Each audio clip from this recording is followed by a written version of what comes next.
And now we'll look at graphing polar equations. So given for this first example, r equals 4. Now we've seen what this looks like in previous videos already. We know that basically every point that is 4 units away from the origin, and we know that that describes a circle 1, 2, 3, 4. So we basically know already that this is the graph of that equation. So that was just for a nice little introduction. Regardless of what theta is, r is 4. Okay, so with that said, let's move on to something a little bit more complicated. So if I have r equals 3 cosine theta, and all I'm going to do is I'm going to make a little table here.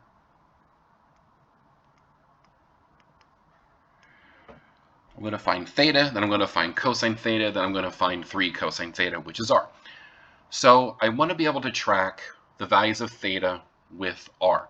So remember how trig functions usually work. They usually have periods of 2 pi.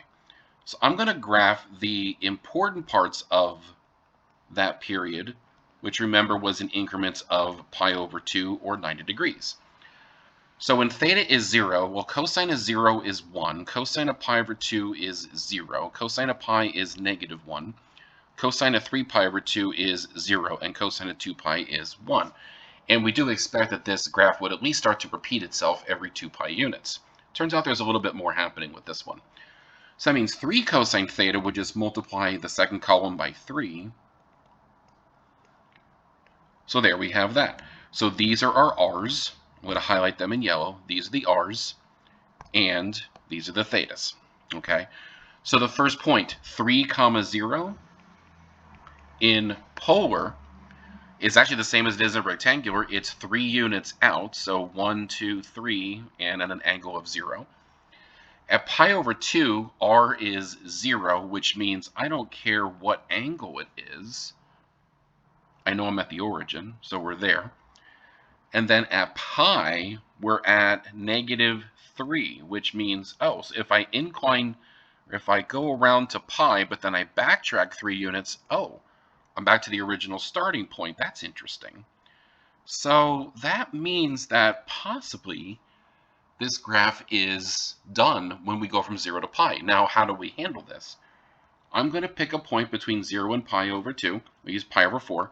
And I'm going to use 3 pi over 4 as well, because that's halfway between pi over 2 and pi. I want to get an intermediate point in here somewhere. So pi over 4, well, cosine of pi over 4 is root 2 over 2.